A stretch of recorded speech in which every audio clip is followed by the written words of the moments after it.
What we ate at our friends home. మిగిలింది. మీ husbands కూడా స్వీట్స్ అంటే ఇష్టపడారా? ఇష్టపడ్డా కూడా ఇట్లా డ్రై ఫ్రూట్స్ తిని రిమైనింగ్ స్వీట్ మీకు ఇచ్చే బ్యాచ్ అయితే కామెంట్ చేసేయండి. స్వీట్ చాలా బాగుంది, దేవుడికి ప్రసాదంగా పెట్టిరు. నెక్స్ట్ గారెలున్ని మురుకులు ఇచ్చిరు. మా ఫ్రెండ్ వాళ్ళు రీసెంట్లీ మ్యారీడ్ అయితే పాలు వంగిస్తున్నాం అంటే రమ్మంటే వెళ్ళినాం. Without tea it is incomplete కదా. ఎవరింటికి వెళ్ళినా చాయ్ అయితే ఊర్లో అయితే అందరు దగ్గరే ఉంటారు, ఈజీగా వస్తారు. హైదరాబాద్ అంటే వాళ్ళకి ఇక్కడ వాతావరణం తెలీదు, ఎట్లా ట్రావెల్ చేయాలో కూడా తెలియదు. ఈవెన్ వాళ్ళు వచ్చినా సరే మళ్ళీ రిటర్న్ లో మనం వెళ్ళి డ్రాప్ చేయాలి. అందుకనే వాళ్ళ పేరెంట్స్ అయితే రాలేదు. నెక్స్ట్ లంచ్ లోకి అయితే వేడి అన్నం, టమాటా రసం ఉంది, చిక్కుడుగాయ కర్రీ. చిక్కుడుగాయ అయితే అక్కడ చెట్టుకు కాసింది. హైదరాబాద్ లో అయితే అంతా మందు కొడతారు, ఆ చిక్కుడుగాయ టేస్టే ఉండదు.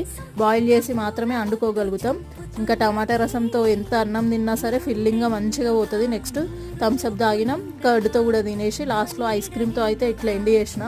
ఈ ఐస్ క్రీమ్ 3 ఫ్లేవర్స్ ఉండే, యావరేజ్గా ఉంది ఐస్ క్రీమ్. ఇంకా మీ హస్బెండ్స్ కూడా ఇట్లా తినుకుంటూ ఫోన్లు వాడే బ్యాచ్ అయితే కామెంట్ చేసేయండి. వీడియో నచ్చితే